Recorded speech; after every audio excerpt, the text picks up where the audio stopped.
artist, filmmaker, performer, and writer based in New York City. I was born and raised in Queens, New York, and I'm proud to be Salvadoran, and I'm proud to be here today.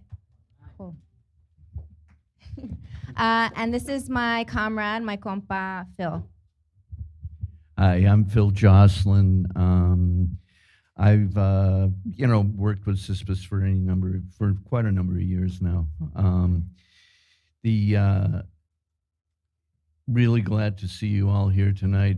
Welcome, and happy to present our compa Fran to give us an idea of what's going on in El Salvador. Actually, I mean, at the moment, there's a great deal of confusion, both, I think, in the United States, and a great deal of sort of major media confusion being sowed by the major media, both in the United States and in El Salvador. Nayib Bukele, the current president, is an expert, actually, at sowing confusion in the media, and presents himself as a progressive, while at the same time militarizing the country, sending the army into the legislature to threaten them, taking and arresting tens of thousands of youth arbitrarily, for the most part, and throwing them in prison as an anti-crime measure. So hardly progressive, but that's his mantra. Anyway. Yes, thank you, Phil. And Fran Omar is going to talk more about that. But first, I want to introduce CISPES, the Committee in Solidarity with the People of El Salvador. Just by a show of hands, I'm just curious, how many people have heard of CISPES before? Okay, all right, so like more than half. Okay, cool. So this is going to be a review, but CISPES, the Committee in Solidarity with the People of El Salvador, is a grassroots solidarity organization that supports the Salvadoran people's struggle for social and political justice since 1980. So we've been doing this for 42 years, mainly in the diaspora and the exterior outside of El Salvador, but certainly within El Salvador too, especially during the revolutionary armed struggle. We organize strategic campaigns against US government and corporate intervention in El Salvador, and we also accompany the Salvadoran people's movements in their work to realize a very inspiring vision of participatory democracy and economic justice. CISPES is headquartered in Washington, D.C., but we have chapters all throughout the country and many, many supporters throughout the decades. So I'm really happy that you're all here. I consider you all compas and supporters, and I hope that you will come to more CISPES political education events, because we really want to raise awareness of what's going on in El Salvador, and raise awareness of the history and the current social political realities. So thank you all for being here. Yeah, thanks again. So without further ado, So the agenda, I forgot to go over the agenda. So now that you all know what CISPES is, we're going to also have a performer. His name is Cruz Chaos, and he is a Salvadoran rapper, and he's gonna perform for us today, which is very special. Then we're gonna have Fran Omar speak about the militarization and repression going on in El Salvador. Then Yesenia, who is from CISPES, who works at CISPES in DC, her and I will talk to you about what CISPES is doing right now against that repression, and how we all can get involved, how you can get involved after this. And then we'll have a Q&A with Fran Omar. Does that sound good? Yeah, okay, cool. Also, I just wanna know, if you're Salvadoran, raise your hand and say, yo, yo vos, yo. Yo vos, yo. All right, cool. I love this. I haven't been in a room full of this many Salvadorans in a while, so it's good. Okay, alrighty. You wanna introduce Cruz? I guess. So without further ado, is Cruz control? star of the Reyes del Bajo Mundo. Sí, sí. ¿Cómo estamos, mi gente? Gracias. Hi everybody, Thank you how for are you? giving me this opportunity to showcase some of El Salvador's cultural. That's the one thing that we're missing here. A lot of cultural stuff does not get the support that it should from our own community. It's tough. But either way, let me start with this. Latinoamérica entera canta voz de esperanza, hoy se levanta, la unión del pueblo es como se avanza, somos descendientes de guerreros que no se cansan, la lucha es contra el imperio, la CIA y todos sus perros asesinan a los líderes y no es misterio, así se apoderan del hemisferio, en El Salvador ya no jodieron, nos metieron dólares y nos vendieron por no escuchar a Monseñor Romero, ahora nos toca empezar de cero, una nueva oportunidad para poder luchar por libertad, luchar y hacernos escuchar. La guerra contra el pueblo tiene que cesar. Ay, vamos a ver. Sí, sí, sí, sí, sí. Vamos. Turn that up a little bit. Nos ha robado el pan. Oye, qué mal hiciste, nos hundiste. Esto se tiene que acabar. Nos tienes de extranjeros, meseros, jardineros. Ayer era ingeniero, aquí el rey del fregadero. Oye, qué mala vibra, temiéndole a la migra. Oye, pues, ¿qué no ves? Que nos tienes al revés. Oye, pues, ¿qué no ves? Que nos tienes. Los más duros no me han cambiado, por vencido no me he dado. La migra me hace los mandados, de vueltas aquí en los estados, siempre rebotando de un lado para el otro, pero abro caminos como terremotos, dejo grietas en tu mente profundas como cuevas de topo. Hoy no ganan si no es por nuestro voto, y es por eso que mantengo encendido el foco. Yo soy el extranjero, yo soy el mensajero, el rey del fregadero, pero cuando toco los cueros, uno a mis guerreros, unos cuantos cuchilleros, tirafuegos, otros criados en los gueros. Crucé 2 veces el desierto y me burlé de esos perros. Crucé 2 veces el desierto y me burlé de esos culeros. Sí, pónganle coco. Yo. Somos los indios mestizos cruzándonos sin permisos a lavar platos y pisos, ganando el mínimo sin beneficios. De todos lados venimos y el problema es el mismo: política corrupta, violencia del terrorismo. Y si sabes la historia o la lees en un libro, sabes que estamos jodidos. Desde que vinieron, conquistaron, robaron y mataron los indios, ya se han pasado los siglos y todo ha estado tranquilo. Muchos de ellos ya se olvidaron del indio, pero el indio no olvida y su raíz está viva y sigue dando vida. Mentalidad positiva, mentalidad futurista. Vamos ganando territorio, esta es la reconquista. Sí, sí, una vez más. Nos ha bloqueado el sendero, nos ha robado el pan. Oye, qué mal hiciste, nos hundiste. Esto se tiene que acabar. Nos tiene de extranjeros, meseros, jardineros. Ayer era ingeniero, aquí el rey del fregadero. Oye, qué mala vibra, temiéndole a la migra. Oye, pues, ¿qué no ves? Que nos tienes al revés. Oye, pues, ¿qué no ves?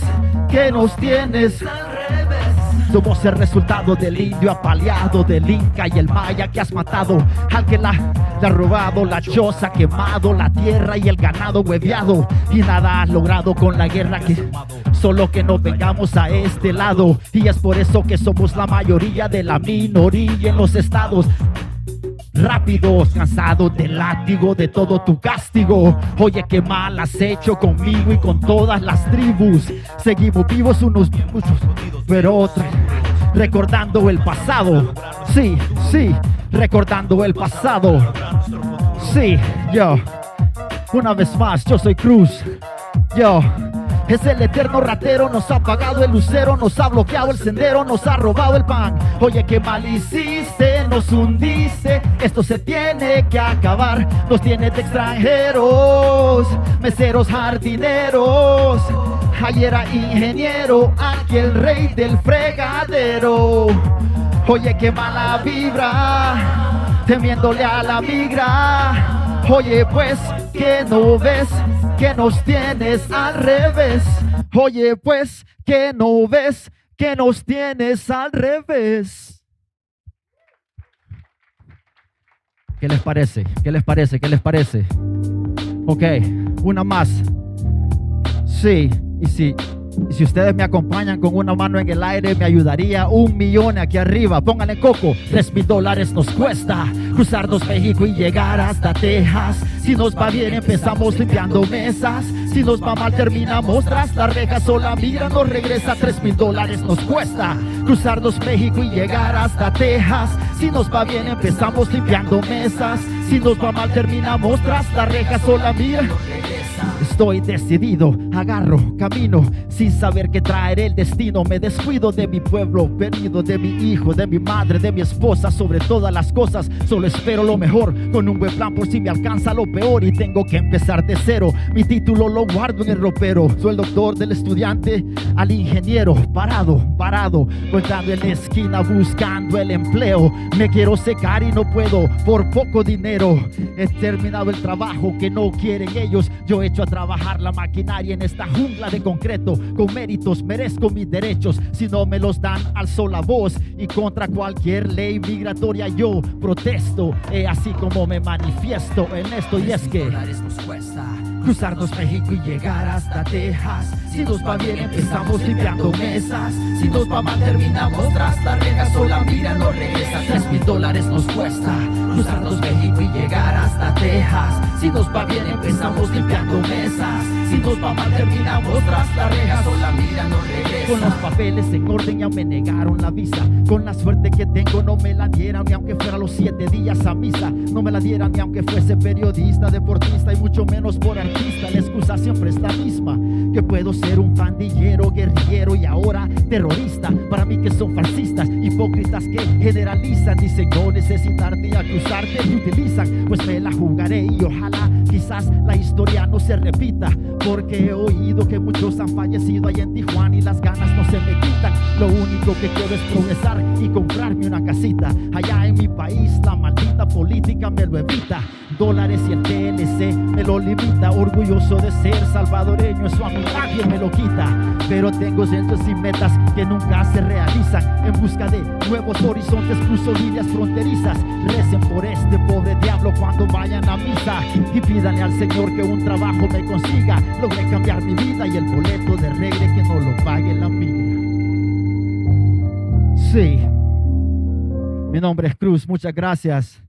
Thank you all for supporting causes like this, man. We really need it. This is a really important time for El Salvador. Muchas gracias.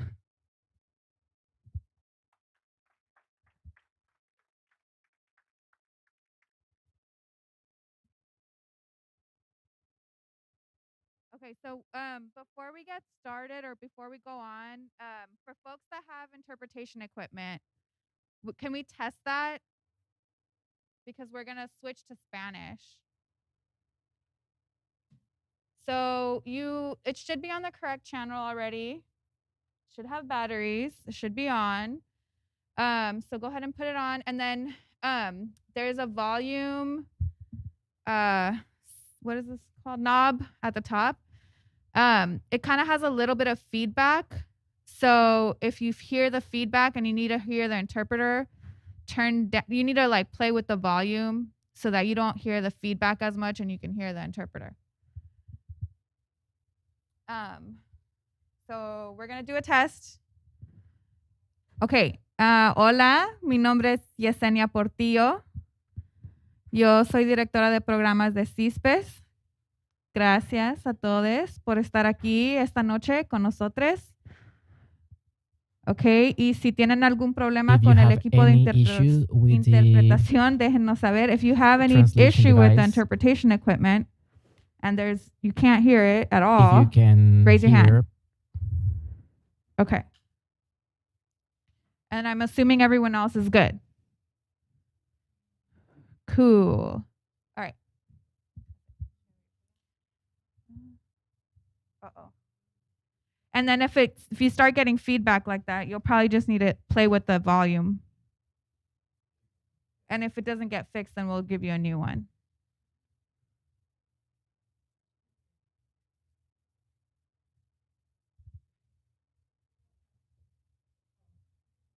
Okay, hagamos un test otra vez. Okay.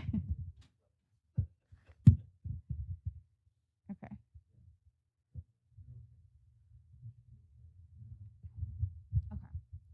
So we should just go ahead and start. Okay.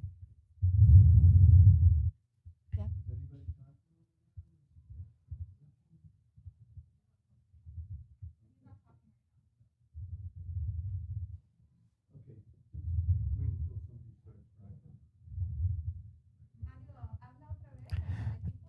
This is a test of the Can you interpretation hear it? system. Okay, great. Okay, great. Alrighty.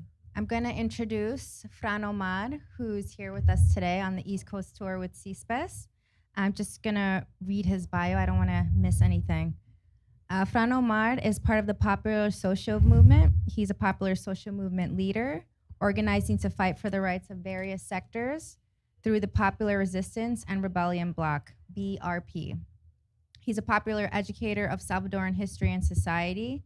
He's a legal scholar, and he's a San Salvador statewide legal supervisor and on the San Salvador Board of Elections from 2018 to 2021. Thank you, Fran Omar. Si puedes. Gracias, muchas gracias por estar aquí. Thank you, Fran Omar, for being here. Gracias.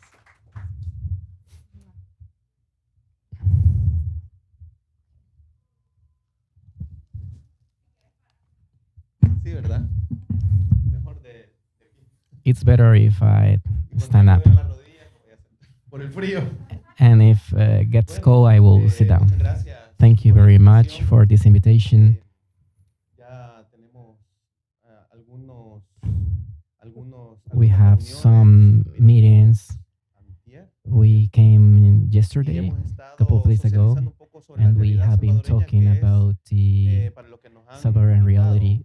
para hablar sobre It's la what they invited realidad us to del talk about the movimiento reality, popular, la about the realidad del social país, movement and country la reality, situación política, and the political para situation, compartir también con and to ustedes, hacer el share debate, ¿verdad? Pues no to solamente share with nosotras y you and to nosotros, debate not nosotres, vamos a only decir, between us qué es lo que and está to pasando. say Claro, what is ustedes going on, tienen también but you sus can valoraciones also respecto a la situación del país give y es your importante own compartirlas. valoration about the situation of the Bueno, country. entonces, So vamos a empezar como we're going to haciendo start una caracterización trying de la to situación que ha describe the vivido el situation país, haciendo un resumen of El más o menos Salvador, trying to summarize el siglo XX, podríamos decirlo, the ¿verdad? 20th Sin entrar century en especificidades, without porque sabemos entering que into ustedes details lo because we conocen know that you don't o pueden know, investigarlo, or ¿verdad? because you already know, or you can Resulta de que figure en out. 1931 In se da un golpe de 1931, Estado en COPE donde se instala el general Maximiliano Hernández was Martínez, started con where el cual se Maximiliano funda una Hernández dictadura militar took en donde power se dan and diferentes started sucesiones de military presidentes, todos dictatorship militares, hasta with 1979. several succession of military Es decir, desde dictatorship diciembre de until 69. 1931 que se da este Since golpe militar 1931, en donde from this COP, Maximiliano where Maximiliano Hernández general Martínez, y a la vez vicepresidente, its vice logran president destituir and al general, presidente, se instala una dictadura y al removed parecer the ahí hay un president and cambio they en la started a lógica dictatorship, and that de changed the los logic gobiernos que se habían of the desarrollado government en that décadas were developing in anteriores, previous decades, que el control estaba a través de los grupos económicos where dominantes, the los control grupos was oligárquicos, done by the habían oligarchy sostenido and economic durante dominant diferentes groups. And we had periodos different periods a través del impulso de proyectos económicos, por where ejemplo, they la pushed imposición del several monocultivo del café fue economic una de las projects like características que the dominó en ese coffee periodo, pero plantations, and was the dominant economy policy, and was the oligarch and the landlords, the ones who controlled the government. And this created several contradictions within this dominant class because there were several presidents that were challenged by this same dominant group, even president assassination to substitute them for other presidents from another dominant group, always coming from the oligarchs in the country. With the COPE in 1931, there is a transformation on the way that this control of government worked, because the oligarcas ceden el military control del funcionamiento del let Estado y pasan a manos de los militares. the militaries to Entonces los control the oligarcas government. ya se centran, So the digamos, en su oligarch proceso de acumulación were de concentrated capital, on y accumulate los capital, militares controlan and el Estado, the ¿verdad? military O started administran el to Estado, control or siempre administrate beneficiando a la clase dominante. this Eso state. es lo que hay que tener So claro en este contexto, this always ¿verdad? benefit the dominant class, and we La need dictadura de to Maximiliano be Hernández clear on this. Martínez The se dictatorship of consolida Hernández con la Martínez masacre was y el consolidated with hacinamiento no solamente massacre físico, sino también cultural de las of poblaciones the originarias, de lo que aún populations, quedaba de las poblaciones the original originarias de El populations Salvador.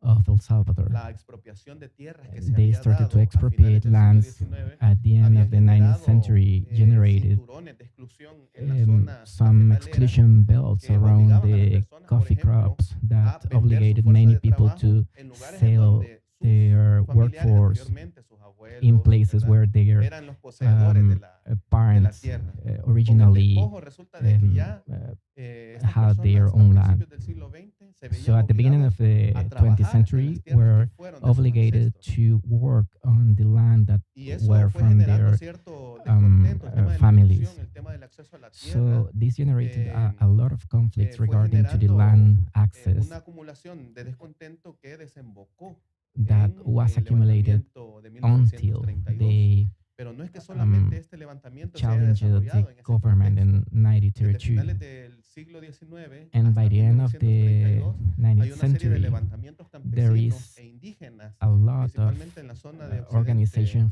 del occidente del país.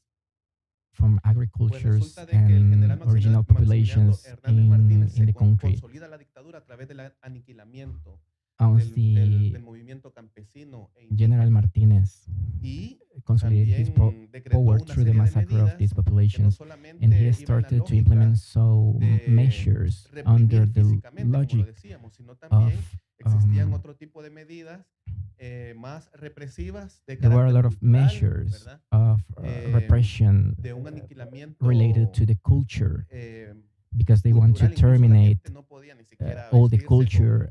The con people atuendos que eran weren't propios able de to sus dress comunidades, sino más bien as tenían que their own prácticamente communities. usar They must use vestimenta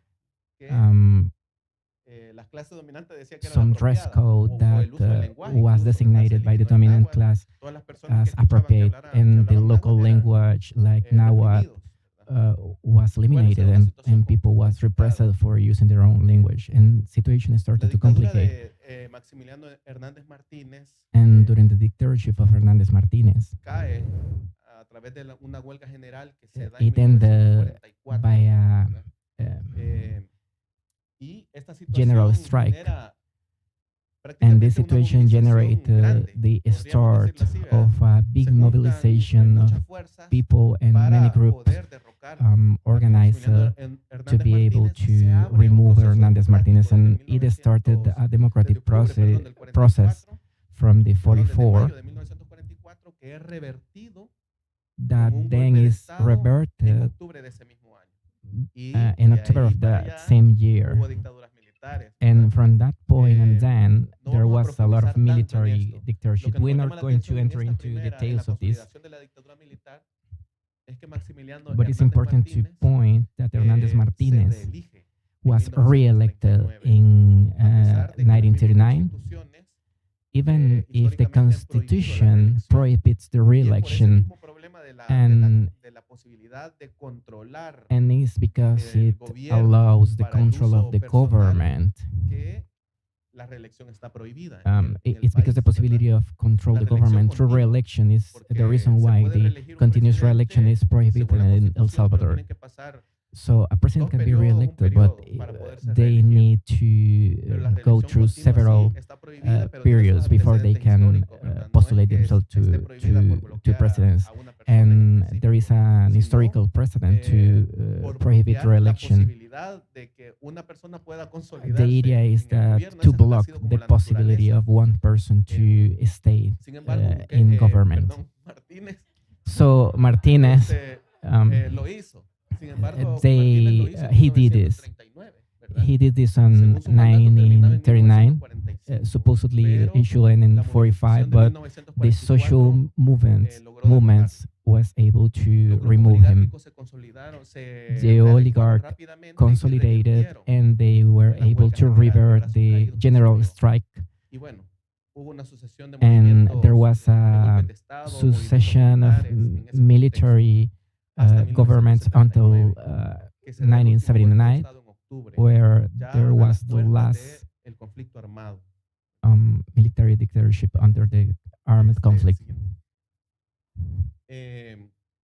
Desde 1970, From la lógica 1970, de la sociedad salvadoreña y a partir Salvadoran de la society represión, la logics persecución around política, las constantes political violaciones a derechos humanos persecution fueron and the generando las constant violations of condiciones human rights para que las started comunidades generating the conditions fueran so that resistiendo communities, todo tipo de the mass incursión militar, todo Salvadoran tipo de persecución communities política. started Se fundan fighting en back. 1970 las organizaciones, desde 1970 las From organizaciones 1970s, from the político-militares 1970s, the que en political military 1980 constituyen el resistance FMLN, groups ¿verdad? Lo vamos a started decir así de manera forming general, that no vamos a entrar unified en profundidad sobre under the eso, pero FMLN banner, and we'll just say that generally. la I'm not going to fundación, go into digamos, de huge estas detail organizaciones about that, but político-militares the es a foundations of partir de la those persecución política, guerrilla las groups constantes was violaciones a derechos a humanos, result el of the despojo de las constant tierras, human rights abuses and the land theft. es decir, existen elementos So there's estructurales structural que elements legitimaron that en ese contexto la legitimize conformación de the las organizaciones que creation of conformaron the posteriormente organizations that el FMLN. led to the Ya creation en of the FMLN. 1980 So in se forma 1980, el FMLN the FMLN is y se formed desarrolla un conflicto armado que lo conocemos and an armed todos y conflict todas. develops that Y we en all know. 1992 And in se firman los acuerdos 1992, de paz. No the vamos a peace profundizar accords sobre are eso signed, porque and we're not no going es to el go tema. too much into that because Pero en that's not the 1992 theme. But in hay una reforma 1992, there's muy fuerte a en el strong proceso de reform negociación. within the Se reforma negotiation process. prácticamente el sistema jurídico y The político en el país. Se judicial crean and instituciones que van en la lógica political, de la defensa de los derechos humanos, como la structure of the Procuraduría para la country Defensa de los gets Derechos Humanos. reformed.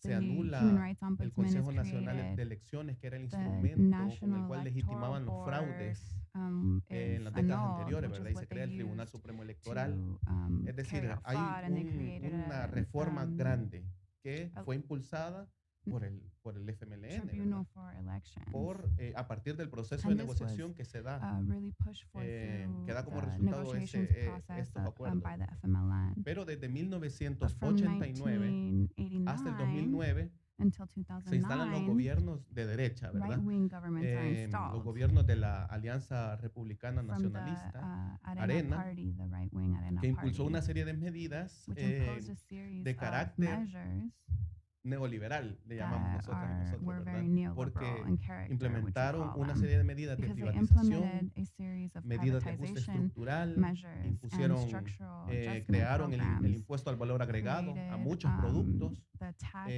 for goods, impulsaron la dolarización, the es decir, dollar- hubo una serie de medidas imposed que dollarization, golpearon So a a la series of población salvadoreña, measures ¿verdad? that Que really venía ya harmed golpeada the del conflicto public armado and the y que se masses that was profundiza already con las privatizaciones de suffering las from the empresas, armed que se conflict, but there profundiza was con deepened la with creación de estos nuevos the impuestos, creation of these new que se profundiza taxes, con the la dolarización, privatization, the dollarization, y que eso también fue generando and mucha this generated a movilización lot of a finales de la década de los mobilization at the end 90, of porque the podríamos decir 90s. que desde la firma de los Because we acuerdos de can say that paz since the hasta end of the peace accords being signed 1998-99, until la capacidad de movilización del movimiento 1998, popular fue 99, débil, pero se va recomponiendo a finales de los 90. at the end of the ¿verdad? 90s, Y the empieza a social movement desarrollar toda started una gaining batalla, force.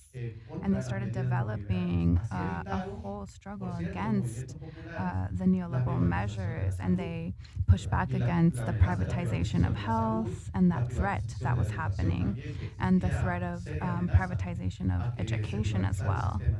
There was a serious threat of the privatization of education.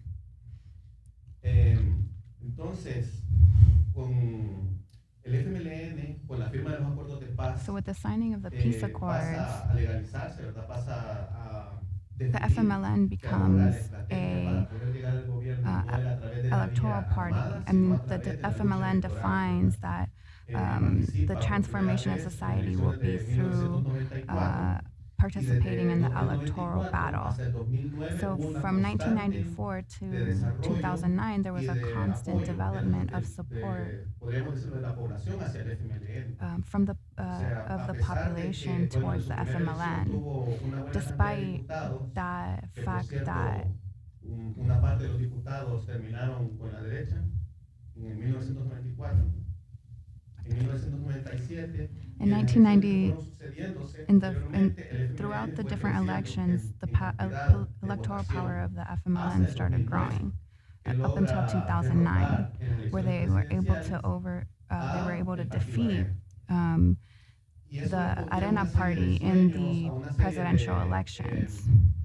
a una serie de expectativas de la población And que this al final eran created expectations in the sintetizadas en el population programa que había presentado el FMLN en ese that were contexto. synthesized Entonces se within the crea FMLN's el program primer in that gobierno, nace el context. primer gobierno And so the first con FMLN party is born with Mauricio Y Funes. vemos que en ese contexto hay un And we see that bloqueo with de las this, medidas in this neoliberales, context, there's a ¿verdad? O sea, se blockage detuvo, of a the pesar de que había neoliberal como una measures. especie de avance There en was a ese contexto, pause. nosotros creemos We que believe that se detuvo o se detuvieron las medidas the neoliberales, no hubo neoliberal privatizaciones de empresas, measures incluso se were crearon paused. empresas públicas, There was ¿verdad? less Se privatization recuperó and a creation of la public GEO, que era una institutions. empresa They created privada, La ¿verdad? Que Geo, which logró al was a final private vencer a la industry, empresa italiana which en had un juicio y pasó a administración del Estado. Se been crearon able to bancos, defeat Italian se crearon bancos estatales y se business, desarrollaron una serie de programas sociales.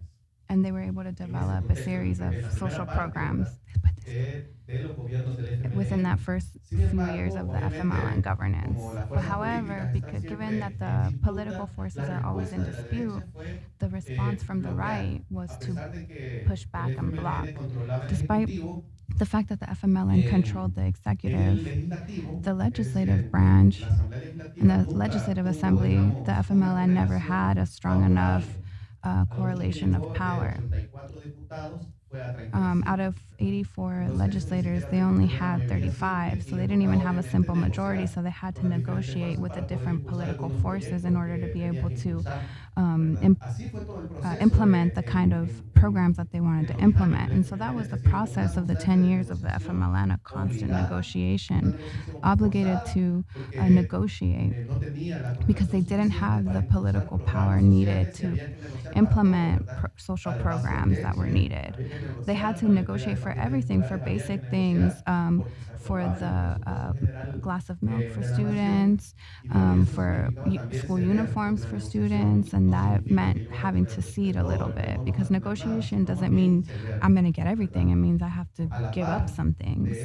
And so alongside of these negotiations, there was a modification of the electoral system. And that's where the Constitutional Court come into play, that during the 10 years of the FMLN, they modified the electoral system of the country. The logic was around weakening the functioning of the political parties because the strongest political party at that time was the FMLN. So the idea was to take away power from political parties within the system, which is actually established within the country's laws. So the system was modified, the electoral system was modified, and the rules of the game were modified, that which the FMLN had been dominating at that time. And along with that, media communication generated a lot of media campaigns of also attacking the FMLN, thinking that the people who would come out winning from those campaigns would be the traditional right wing, but at the end, who ended up taking advantage of the weakening of the left was the president that we have now in this moment.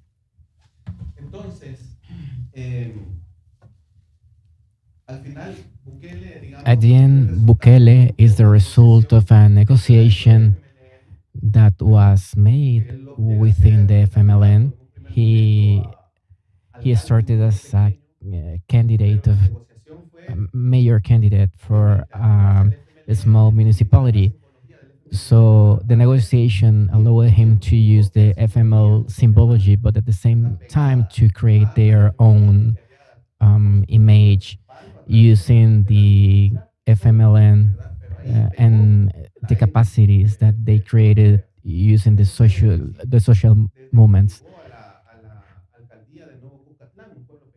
He started in a small town in Nuevo Cuscatlán, and is where this strategy of branding started and allowed him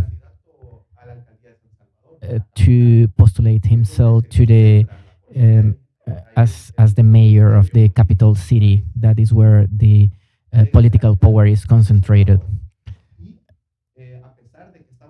He became the San Salvador mayor, affiliated with the FMLN, but he was using this as a way to promote their own brand, his personal brand, using the FMLN.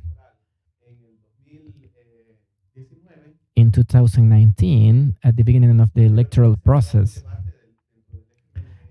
within the FMLN party, he wanted to become the presidential candidate, and this generated a lot of internal discussions.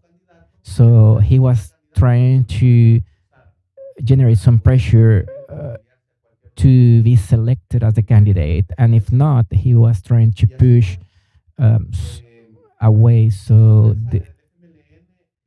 the own party will remove him. In 2018, he started this campaign to discredit the FMLN party. In 2018, he called the population to not vote, and this made the Arena party to won a lot of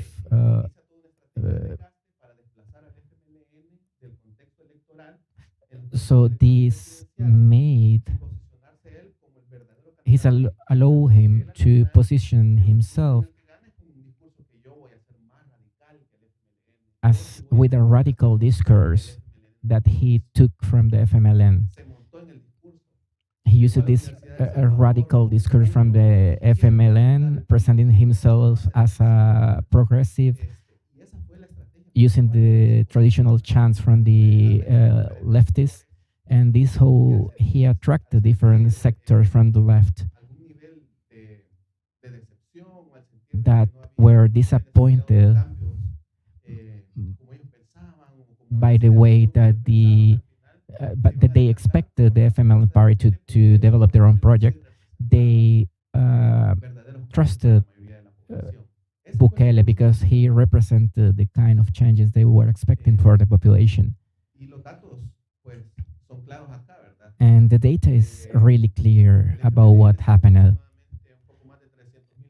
The FMLN only got like 100,000 votes, and Bukele got 1,300,000 votes. This means that many people that vote for the FMLN party, then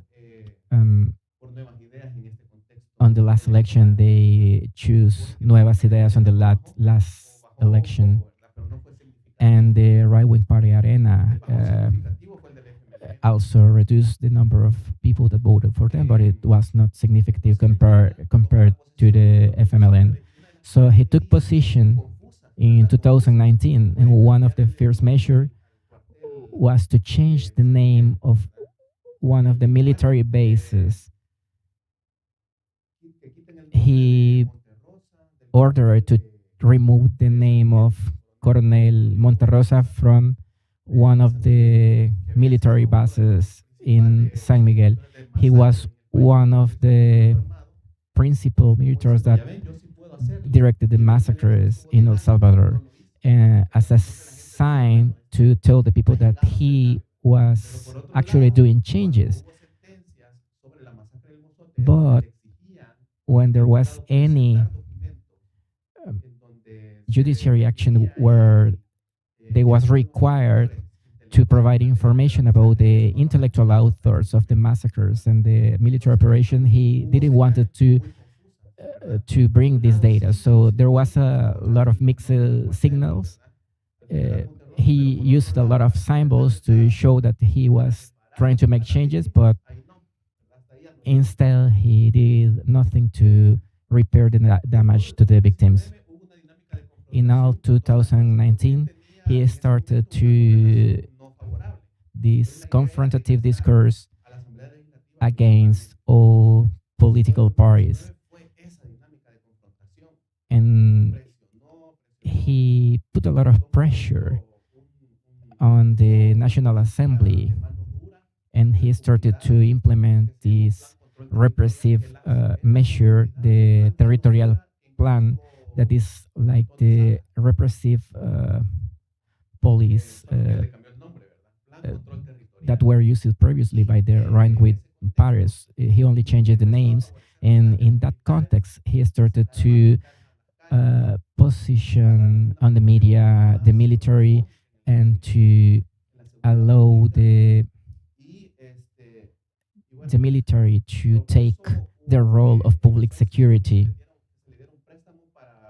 And he started to push the National Assembly to give him a loan to fund the territorial control security plan. And the FMLN was very critical to this project because there was no clarity about how this money was going to be used. So the executive branch told them that they must they must allow this loan. At one point, he asked the National Assembly to meet on Sunday, and that Sunday, February 9, with the help of the military, he told the National Assembly that if they don't show up, they will obligate them to start a General Assembly on the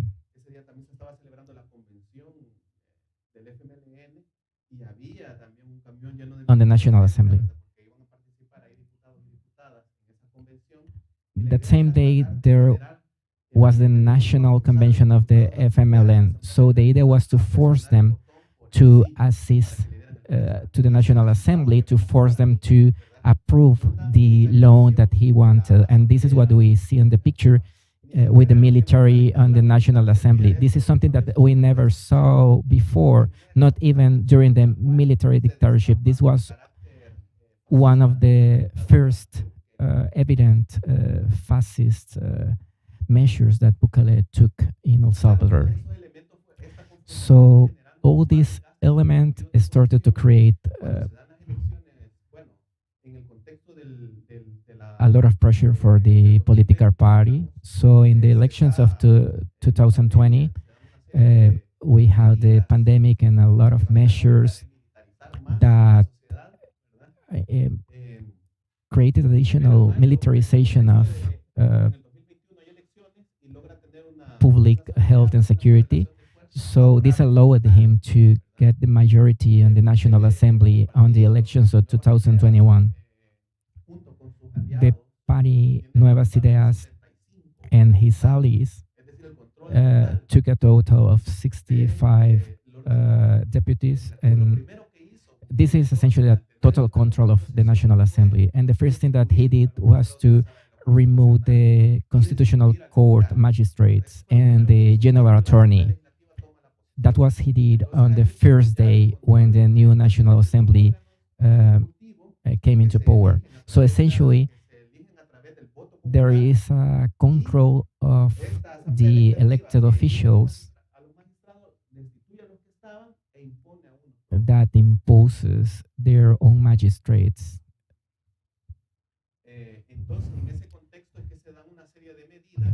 So we see a series of measures that were pushed since 2020, but there are several laws that were affecting the population, like land expropriation, that allow them to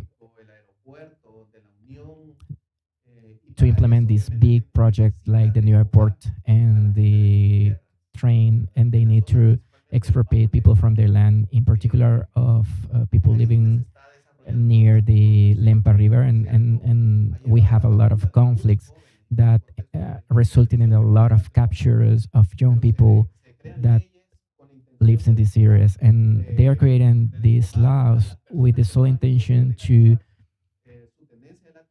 take land from people that wasn't able to get a title property of this land. There is a lot of people that lives near the train tracks. There are 70,000 people living near the train tracks, and with this new project like the Pacific Train, they will be able to expropriate these people from their land, because this is land owned by the state and they can administer it the way that they want. And there are other communities that they are being obligated to sell their land. So they offer the people like $8,000 for their land, but that's a really low price, and they don't give any option, because if not, they tell the people that they can be accused with the police, and they will expropriate the people from their land if they don't want to sell to the government. This is what happening with the new jail, the mega jail, as the government calls it. They essentially obligated other people to sell their land.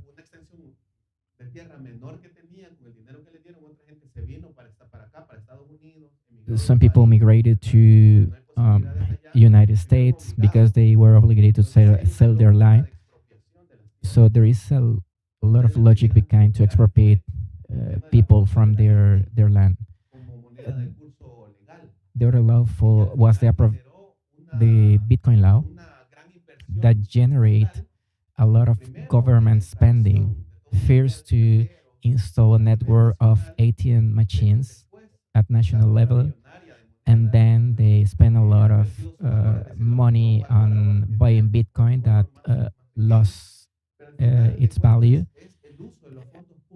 And by the end is the use of public funds to essentially bet on a casino. And instead of using this amount of resources to install the ATMs and buying this cryptocurrency, they could have used this for social projects and to improve the conditions of vulnerable communities. And by the end, they lost this bet. Then we have mass firings. This is what we have at this point. They are ending social programs. They have a program, Jóvenes con Todo, with the main objective to remove the conditions that create insecurity. And the response was this repressive policy from the security forces, because they were giving the young people education, and instead they are focusing on this territorial control plan with more repression and more prosecution and stigmatization of, and less possibilities to education or access to opportunities. And the response from the government has changed in the way that they tackle the insecurity in the country.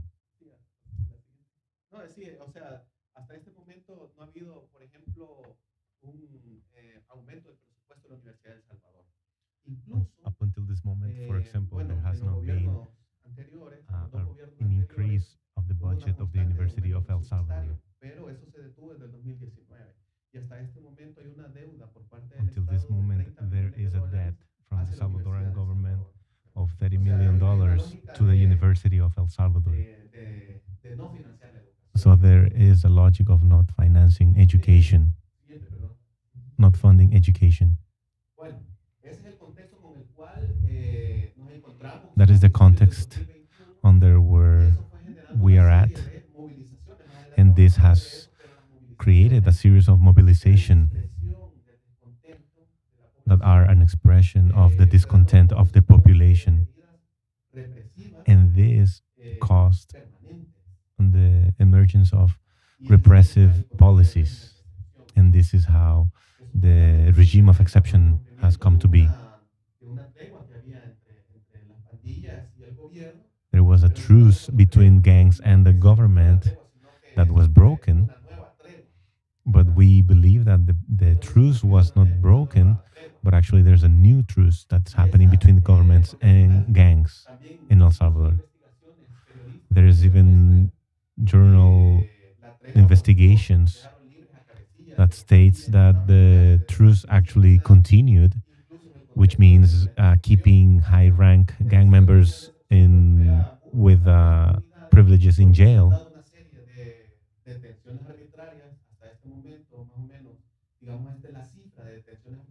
This is the numbers of the arbitrary detentions that the government has done. Many of them are arbitrary detentions. This goes against all human rights. It's a violation of human rights of people. Under the logic of prosecuting and stigmatizing youth. One example is the kids under the Lempa River that live in the Lempa River whereabouts, where the exception regime has caused a lot of problems there in these communities. Many of these youth have been detained without actually doing anything. There is no transparent legal process. And under these circumstances, many youth and many communities have mobilized and come together to demand their human rights and to demand the cease of arbitrary detentions and repressive policies from the government. Almost 60,000 arrests have taken place since the regime of exception started. Since the moment the government captures this youth, they are also responsible for their well-being. There's been many deaths inside of jails since the regime of exception started. And these lives are responsibility of the government. When people come and ask how did these people die in jail, and they come and ask the authorities how these deaths happen, they say that there was a heart attack, they were at hits, but what really happens is there's torture or beat-ups by the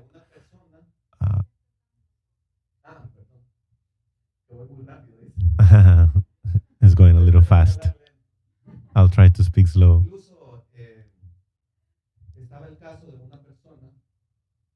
There was even the case of a person that died in jail. His relatives were not informed, and his body was buried in a common digging site, a common grave. So the relatives came to dig up the body, the corpse, and they realized that it was actually their family member that was in this common tomb, common grave. And this happened due to the pressure from the family. These type of cases have been happening more and more in our country, and it's all due to the militarization policies that has been implemented in the country.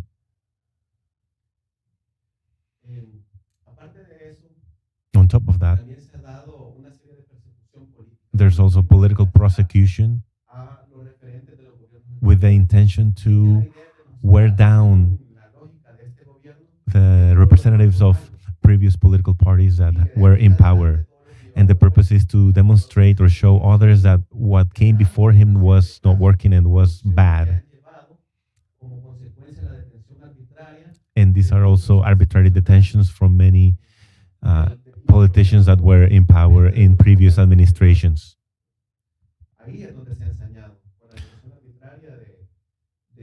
So he has detain arbitrarily former ministers, former politicians, elected politicians, of under the excuse of corruption, and corruption that has not been proven so far, but he is detaining them.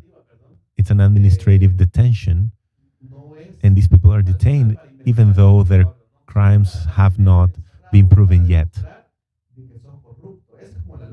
And the logic is that even though he cannot prove that they already committed corrupt crimes, they're keeping him in detention to show that they are corrupt.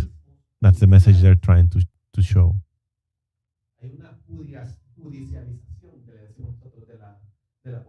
There is a judicialization of politics. There is a constant lawsuits, demands against former elected officials that, at this point, many of them have left the country, escaping because there's no due process. It's not a fair legal process that they're going to face.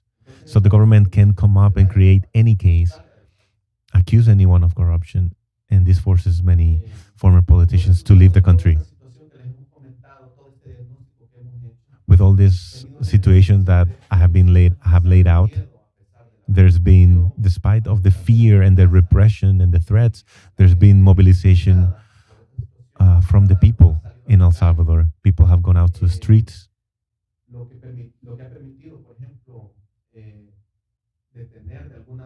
which this mobilization has somehow delayed and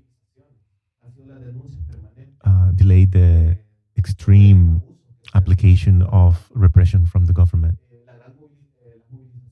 The mobilizations started to grow at the beginning of halfway of 2021. First, with the public announcement of Bitcoin law. Many propositions were presented to the Legislative Assembly to derogate the law, to push back the law, even though they didn't go through. But people have started to go out to the streets and announce and pressing for changing these arbitrary laws. Also, in September 15th, it was celebrated the 200 years of the independence of El Salvador. So we used that day to denounce all the setbacks, all the regressions of democracy. So we invited people to come out and express and come back and join the manifestations. Even us, we were not expecting this many turnout, and a lot of people came out. And this encouraged us to maintain or protests or demands or public denunciation of these injustices, and also and this also put the government in alert. This alerted the government to develop measures that would stop the mobilization of the people. There were mobilizations in October, in November, in December, January, February this year, March, May. Almost every month there have been mobilizations. And in the face of all those mobilizations, what the government is trying to do is to try to avoid that people mobilize through threats or military checkpoints that avoid protesters to come and join the manifestation. This last May 1st, officials from the Legislative Assembly threatened with putting in jail those people who came out to protest, because they're trying to frame them as gang members. They said those who come out to the next protest are gang members. And in this way, they have threatened the population to not come out. Under this context, the organization where I belong to which is a coordination, a group that has many other organizations affiliated. We identify ourselves as left-wing associations.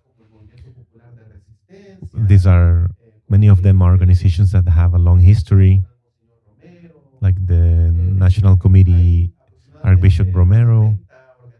There's approximately more than 30 organizations that are part of the bloc of organizations. And we resist against the regime, but we're not always going to resist. We want to move from a resistance phase to another one, where governments guarantee the possibility to build a new future, a new society, a different society in our countries. So we denounce the abuses that this government is doing. We can see more pictures there of the mobilizations, of the protests. And in some way, this have been a way for us to express ourselves under the silence in the face of the complicity that many institutions, like the church, that is silent, for example, right now, in the face of arbitrary detentions. Institutions like the University of El Salvador that is not saying anything about the setback of our democratic system, but is, for example, giving green lights to Bukele to re-elect himself. So constant and permanent mobilization is really important. This is what we wanted to share with you until this moment. Right now, we are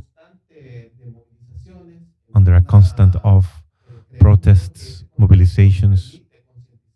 We believe that this context allows us to create consciousness, awareness to the people, and to also motivate to come out to the streets in spite of everything, because we cannot stay without doing anything under this situation. There is a commitment in the face of all these threats and fear, which pushes us to, motivates us to denounce, to protest. Popular movements have a big commitment, a big responsibility to contribute to a solution of all the problems that our society is facing right now, and our commitment to not go back to the past. And I am referring not only to Salvadorans living in El Salvador, but every Salvadoran, even those who live outside of El Salvador. There is that commitment to denounce and build an alternative that allows us to get back the path that we achieved with the peace agreements. Thank you very much.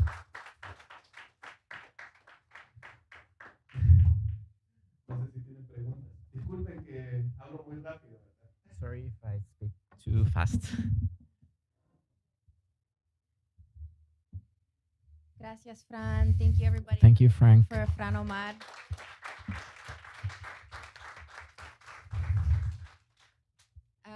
I just want to highlight again what Fran was talking about, the political persecution and increasing militarization of Salvadoran society. That's why we're all here. If you're Salvadoran in the diaspora, what is our duty, right? What is our responsibility to our people, to our pueblo? And if some of you already know CISPES, every CISPES event is a fundraising event. So this will be a fundraising event too. And our goal tonight is to raise $500 to support activists, leaders, resistance leaders like Fran Omar in El Salvador. Yessi? So yeah, I think we definitely also wanted to share a little bit about what CISPES is doing. And also, you know, obviously Fran talked about the political persecution and the militarization that's happening in El Salvador and what folks in El Salvador are doing to push back. We didn't get a whole lot of opportunity to talk about what the role of the US in the current situation is as much as CISPES would generally do. But I just want to say there is this kind of perception that the Bukele administration is in some sort of conflict with the current administration. But we have seen that that's not actually the case. And the Biden administration continues to send military helicopters, is continuing to train the military and police of El Salvador under the logics of the war on drugs and fortifying the borders. And even when at the beginning there was a little bit of denouncement coming from some US politicians, some denouncements coming from the State Department, there was never a recognition of the fact that militarized solutions are actually a problem. So there's never been a recognition that the fact that the US has promoted these kinds of politics is actually part of what's brought us here, right? So there's just like been a little bit of a denouncement of Bukele persecuting journalists, for example. But even the Biden administration will say things like, we've been partnering with El Salvador for decades, sending them hundreds of millions of dollars to fight crime and violence in El Salvador. We've been a partner, and we want to see this continue to go well. So there isn't a recognition that what's happening in El Salvador is massive human rights crisis, and that there's under no conditions why there should still be sending all this money. So we're asking for foreign military financing, international military and education training, international narcotics and law enforcement training that happens through the State Department to all be withheld, as well as funding through the Pentagon. And so the only thing that has been cut so far has been this foreign military financing, and it's a very small, kind of symbolic amount of money that's been cut. So follow CISPES and join us in this, demand, because it's really urgent at this point. And then the other thing, as Maria Jose was talking about as well, that CISPES is doing, is accompanying the social movements in El Salvador. Political accompaniment, but also resources are really needed right now. So we do material aid fundraising for popular social movements organizations within the Bloque, within other popular social movement coalitions that are forming as well. And that have existed for a long time, that CISPES has a strong relationship with. So do you want to do it or you want me to do it? So I think we have a $500 goal today. So does anyone want to donate $500 so that we can move on to the Q&A? What's so funny? Okay, how about $100? Does anyone want to donate $100 today? And then we'll be a fifth of the way there. Oh, I should have said $250, then we'll be halfway there. No? Okay, how about 100? How about 50? Can anybody donate 50? Yay, thank you so much. What's your name? Do you want to say your name? Vanessa. Thank you, Vanessa. And then we have different ways to donate, so you can talk to me after. I'll try to remember. Does anyone else want to donate $50? Yay, thank you, Cruz. Woo. Okay, so we're at 100. Does anyone else want to donate $50? How? Okay. Woo.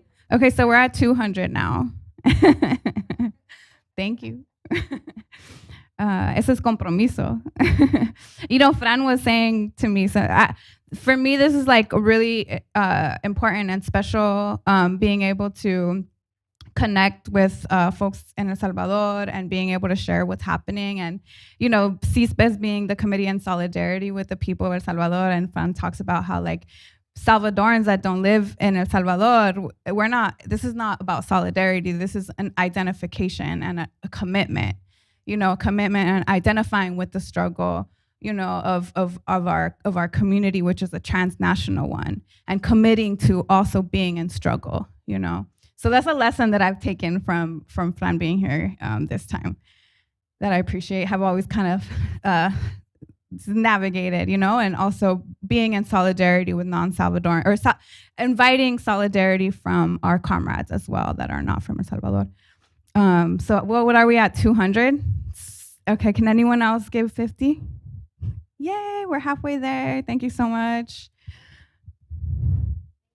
Thank you, Susan. How about 25? Amazing. I think we have 4, 25, 5, 25, 6, 25, 7. Cool. Okay, what's 7 times 25? 175. So we're at 250 plus 175, 350, 425. Okay, we need 75 more. And don't forget. Yeah, it's on that little page. You can also Venmo us, but I'll actually hold on. Can you read it, Bernie? It's the red flyer right there. It's at the bottom.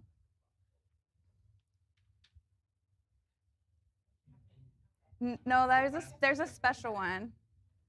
And then we'll move on to Q&A. What time is it? Okay, cool.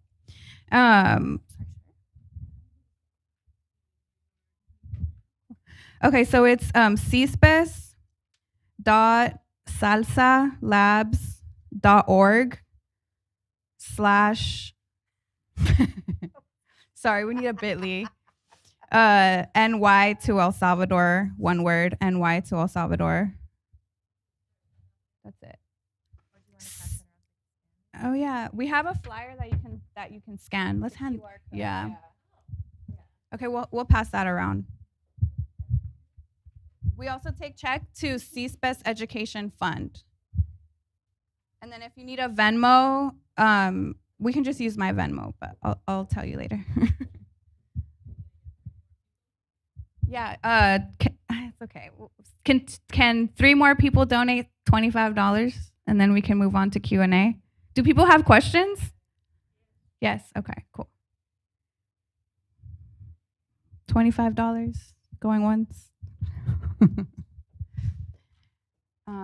Cool. Well, we did raise $75 in Long Island the other night with the compas, so we can just say that we met our goal. But really, though, donate to CISPES whenever you get the chance. And we do have the Strategic Organizing Fund. I think this year we have a $15,000 goal total. And we have a West Coast tour as well. So this all kind of goes to folks on the ground in El Salvador. Also, I just want to say, if you later are up at night thinking, oh my God, I should have donated, then you should donate. Okay, go on CISPES website and donate to the strategic fund. Oh yes, and then there's these beautiful, beautiful shirts over here.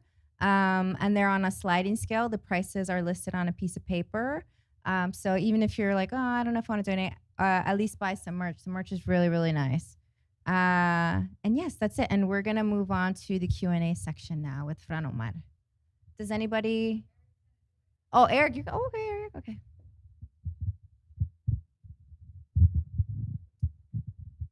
Hey everyone. So my name is Eric Villalobos. I am also Salvadoran. I was born in the US. I'm actually from Long Island, New York. And I've been a part of CISPES since 2019. I was actually an intern at the DC office. And I've gotten to know this long network of people from across the country.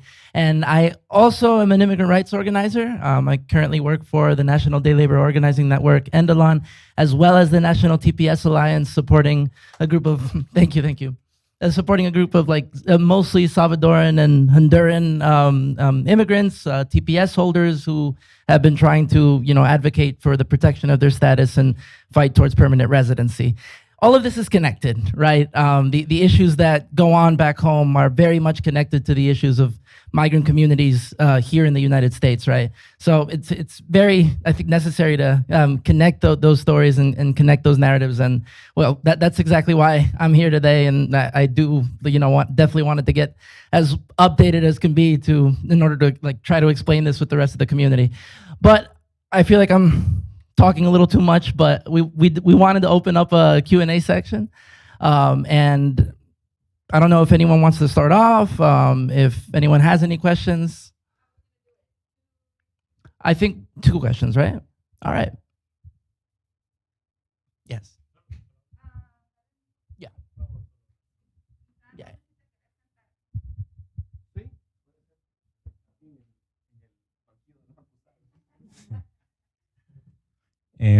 Bueno, primero, gracias. Realmente, gran trabajo para resumir 100 años en un ratito.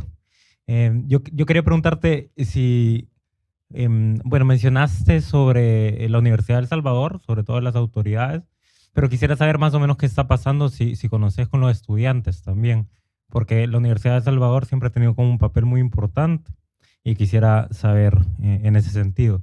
Y segundo, también, como las recientes encuestas, sobre todo la UCA, por ejemplo, ha sacado que como que el régimen está bajando un poco su popularidad y también como que el problema económico empieza a ser más importante, y quería saber si eso se ve también como en el terreno, como si la gente expresa también eso y si puede ser una bandera para movilizaciones a futuro.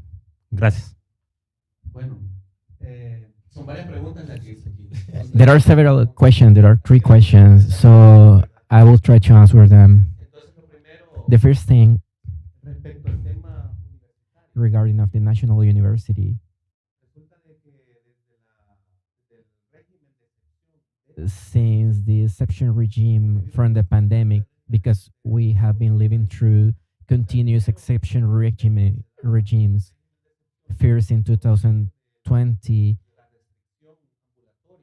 because the restrictions due to the pandemic, que cerraron todas las instalaciones, y una de ellas fue la Universidad de they closed all public institutions, included the National University, and they started, it was closed for almost 2 complete years. So even after the pandemic ended, the university continued closed. So until this year, on July, they opened again the National University. So this means that many of the organizations and student organizations stopped their work, and there is very little response for a student organization from a critical position against the regime. And the National University, historically, it's an important and critical institution against the dictatorships and the anti-popular measures. So for them, it's better to close the National University or silence it. According of our point of view, authorities benefits from closing the National University. So a capacity of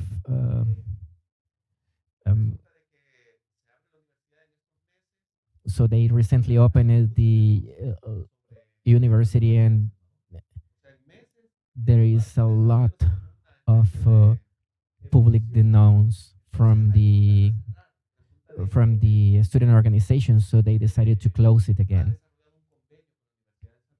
So the central government, they agreed to close the National University for 1 year more. So they are returning to online classes. And what is the idea of this? What they are saying is that next year there is a regional sport competition, so they need to adapt the National University so they can host these regional games. And this is the excuse they are given to keep the National University closed. And this is just 1 year before the electoral year. And this happens in a year where surveys say that people is started to dislike the government measures. And this happens in a year where people started to mobilize. And on this context is where they are closing the National University. So the Central American Games last for a month, but they already closed the university since last November, since this month, and they will open it back next year on November. So this means that the um, student organization doesn't have, or at least they don't have many opportunities to organize themselves. So it's 3 years that the National University has been closed. So this limits the interactions between students, and the only opportunity they have is the online classes. So they don't have a way to share their ideas. So they have limited the student organizations. So um, we need to find out places where the young can express themselves and manifest their critics against the government. But this doesn't mean that the young people is not taking action. They are there. They need motivation to take action, and maybe at this point it's not going to come from the national university, but it's going to happen, and they are going to take their role on this context. That's the first thing. The other thing, it's regarding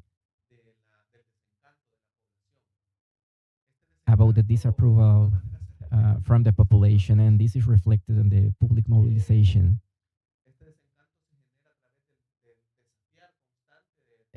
The people tries to challenge all the situations that are happening, even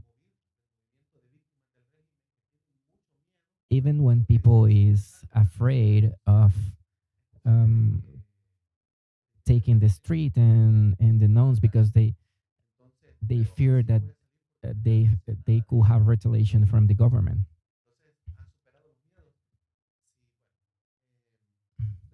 But they are overcoming their fears, and you can follow on our website from the BRP, and they have share a solidarity event with the victims of the regime.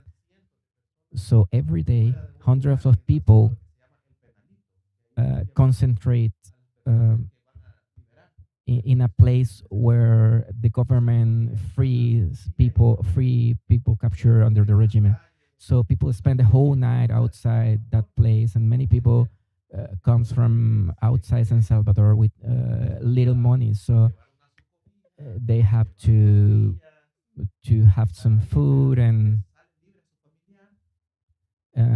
waiting for their family members to be free from the government. So you can see people, the disapproval of this administration on the public mobilizations, but there is also a lot of disappointment from the people. But this doesn't necessarily translate into mobilization. But you can confirm this with surveys from surveys, and more than 60% of the population doesn't believe in political parties, and this benefits Bukele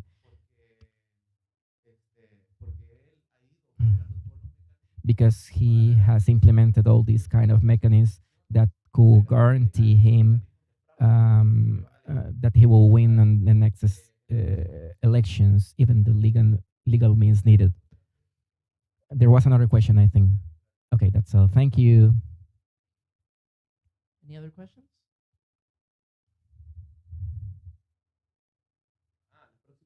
Next elections are in 2024. On that election, the new president will be elected, legislatures for the National Assembly, mayors for all municipalities, and legislators for the Central American Parliament.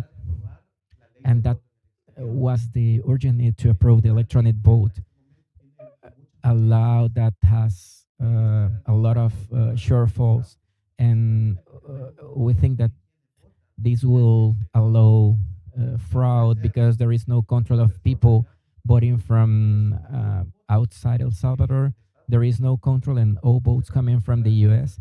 will be concentrated on San Salvador department, and San Salvador elects 24 legislators from all legislator. And according to this new um, um, electronic vote law, um, they will allow them to get the majority on San Salvador. And these are the kind of things that we at the bloc are trying to denounce.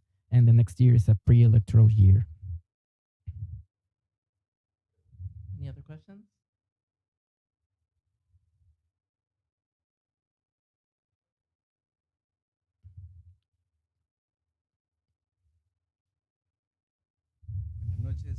Good night, everyone.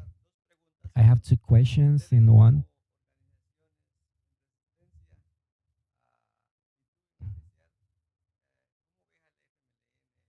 How do you see the FMLN as organizations, and you as individual? How do you see them?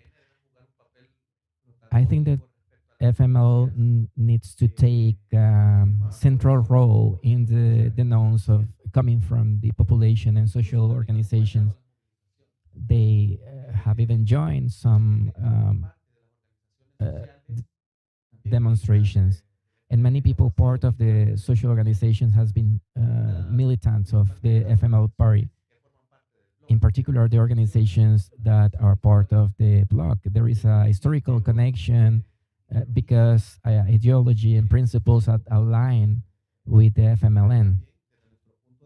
But we consider that the actual direction of the FML party has not taken the role that they need to take to confront the government. And then this is one of the problems that we have found, because it's very important for us that they clearly denounce all the regression regarding of rights and exception victims of the exception regime, and they should take a more central role regarding the way that they are directing the FMLN, because people belonging to the FMLN party, they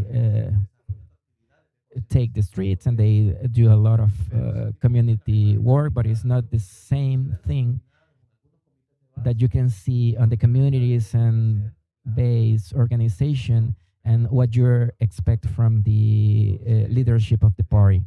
So we think people from the FMLN, the people that are part of the organization and the bases, and we try to push the party so so they can clearly state what is happening. And we hope that the FMLN is able to overcome this internal discussion that has lasted for 3 years, since 2019 to this day. And there is a lot of internal discussion, but little about what this needs to be done. So they had a lot of discussion since 2019 about the role they need to take. They recently reformed their internal statutes, and there is no there isn't any dynamics of confrontations to the Bukele administration. So who took this role in is the social movements that share this ideology with the party.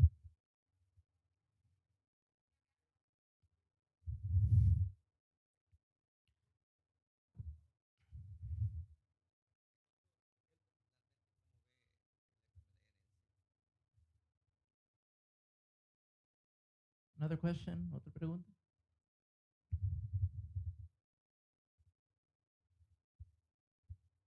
Lo mío es bastante puntual, es sobre cómo ha sido la I have a very specific represión question. política o militar en cuanto a las protestas en la calle y cómo ha respondido el pueblo a What mechanism uses the government to repress the demonstrations on the streets? We can say that there is no direct actions trying to prevent the demonstration, but it's more related to try to block the transportation. They implement these military checkpoints and they try to delay the people and they ask for their documents. And this is one of the strategies taken by the government. So what people decide on when this happened, they start their demonstration at the points, at the military checkpoints. And this is one of the measures that the government uses to prevent people to get to the streets. And the other strategy is to threaten people with repression, and people fears, if people feel threatened, so this prevents many people to join these social movements. And there is prosecution of union leaders and people that is captured, and there are some cases of people that have died in jail, like one union leader. And this is an example of the abuse from the government. And some organization that is following up with the government abuses, they are taking these cases to the international courts. They're trying to take these cases to the international courts because this is a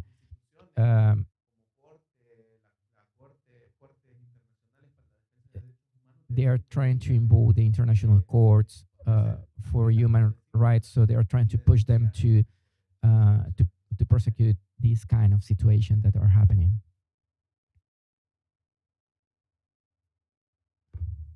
Any other questions? Comments? Comentarios? Otro siento. ¿Vos ves algún líder joven de izquierda o derecha de que tenga posibilidades de competir? Did you identify any young leader able to compete in general against Bukele? I don't think that at this point there is someone that can synthesize the disappointment. Many people is taking the street because they are disappointed about the measures, but there is no person that is able to accumulate this and push like an alternative narrative. To this point, there is no one, but instead is the social organizations who have taken these leaderships. And within those movements, there are a lot of leaderships, and there is no electoral logic behind it. And the thing is that electoral process are something that are more than the social movement can do. And at this point, there is no person that can synthesize these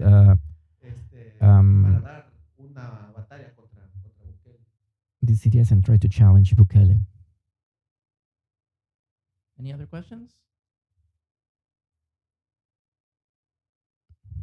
Bueno, yo tengo como media pregunta y I have like half question and half a comment.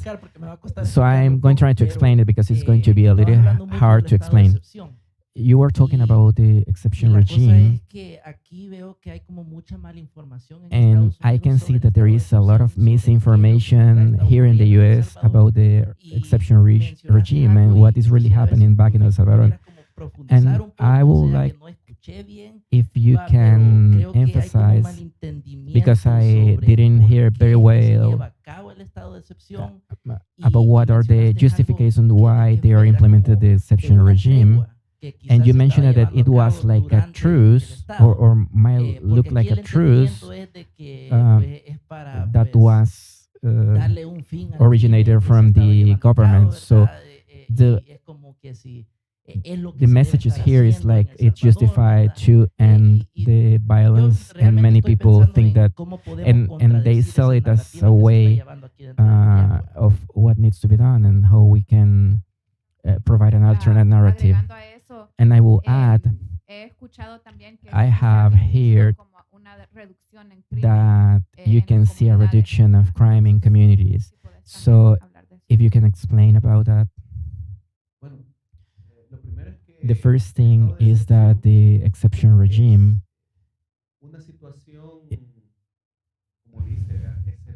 is an exceptional situation where where fundamental rights are limited, but not only of prosecuted people, but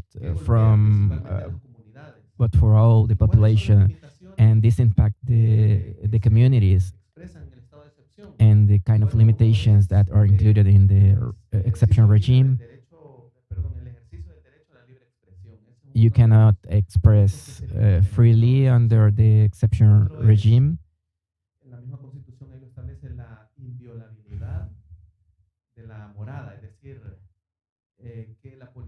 So the police can also enter your house without a warrant.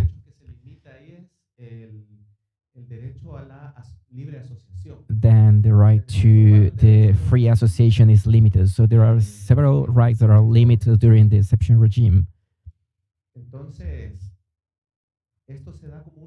Then this is a result of a series of assassinations that happened at the beginning of the year. So looks like there was a crisis with the truce from the government with the gangs, and this doesn't look like the truce ended, but it looks like it's a new truce that has started after this, and this was expressed as a reduction of the gang actions in the community. But the exception has not eradicated the gangs, but only reduced the kind of crimes that the gangs committed, and instead it's serving as a mechanism to control the general population. And the result is that we have more than 60,000 people arrested, and many of the people doesn't have any, without following the due process. Some people was captured because they have tattoos, or because they live in poor areas, or because military didn't like it, and that's the reason why some people is being detained, and some people has 6 months in detention. So the exception regime allows them to detain the people for a long time, because there is a period where they can figure out if there is any evidence to detain you. But with the exception regime, this period is extended to 6 months. So many people say that any one of us is captured, pretty sure it will be at least 6 months in jail, because under the exception regime, people must be detained during 6 months without any warranties or rights. So those are the consequences from the exception regime. But so the perception from the general population is that there is a reduction on the crime in El Salvador, but it's a result of this trust between the government and the gangs, but not a result of the actual gang actions.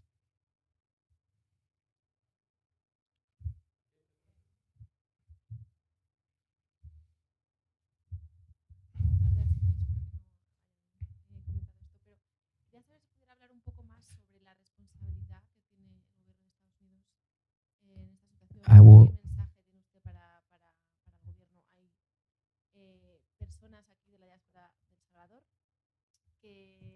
fueron inmigrantes aquí, que tienen tatuajes, inclusive muchos tatuajes que fueron hechos por el propio gobierno de los Estados Unidos y que luego han sido deportados en El Salvador y que ahora están detenidos.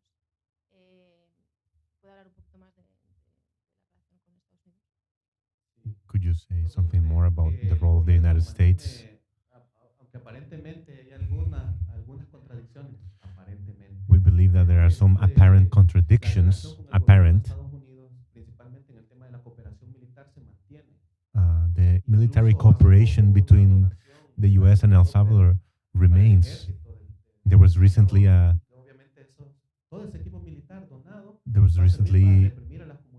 lot of military equipment that was given to the Salvadoran government that will be definitely used to repress the social movements in the country. We believe that this cooperation from the U.S. to El Salvador still affects the population.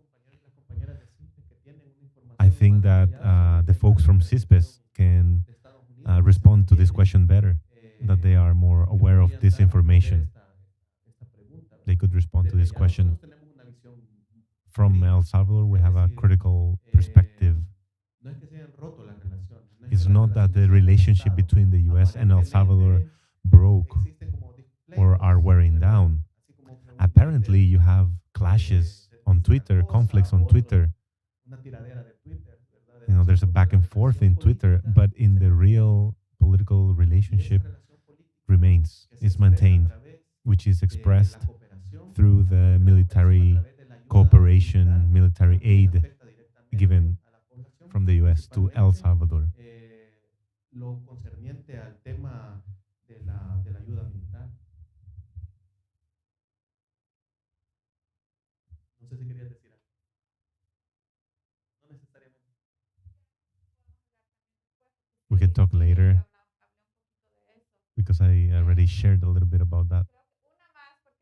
One more question so we can clean the place, and it was supposed to go until 8 p.m. I have more a comment than a question.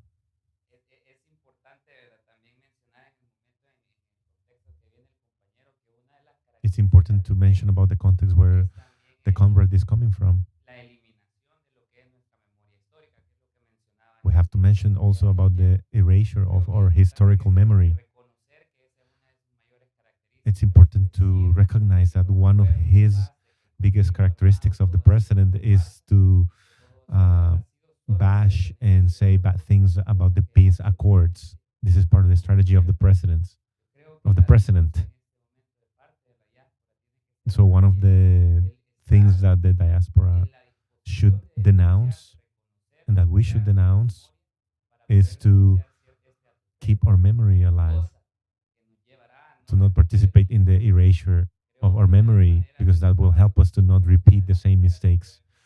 I think that one of the main roles of CISPES is to fight against these problems through the study of memory and maintaining memory, acknowledging that conflict is not good. It's never good, but it came out of necessity, the necessity of the people. And that's what the conflict, that was one of the main achievements of the conflict, the dismantling of the military powers in the country that were prevalent at the time. And this is what's coming back right now. Military forces are gaining strength. It's important that we recognize that. Another observation I wanted to make is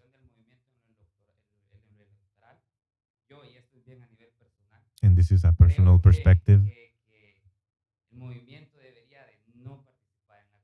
I believe that the movement should not participate in the popular movement right now, because that will give the power back to communities.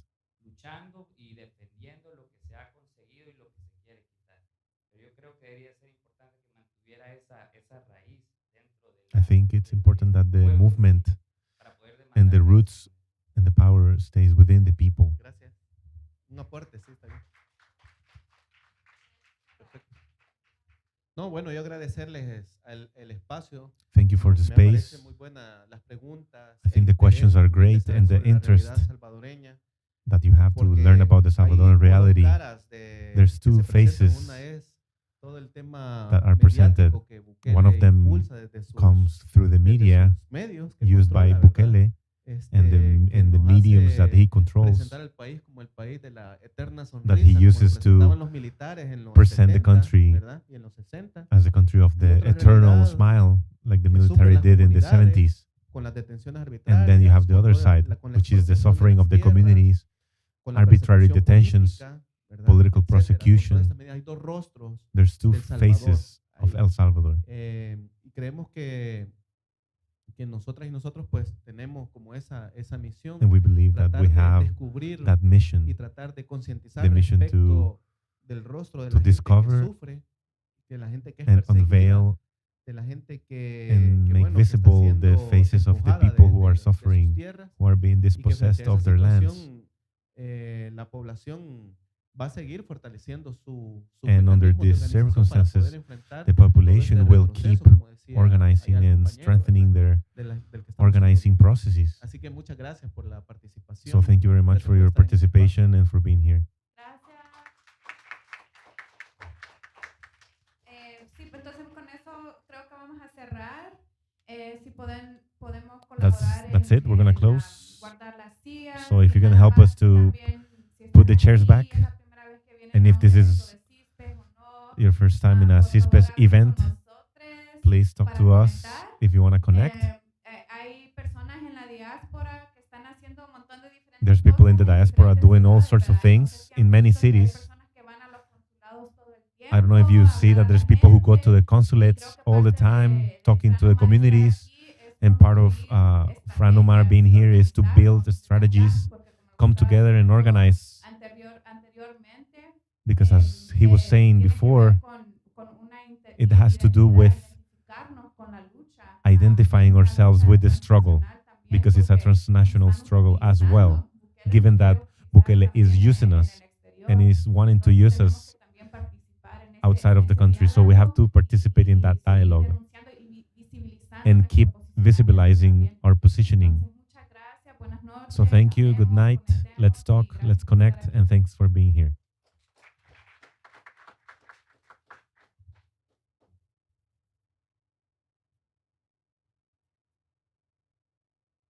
Also, thank you to the People's Forum. Woo! Thank you, Ryan.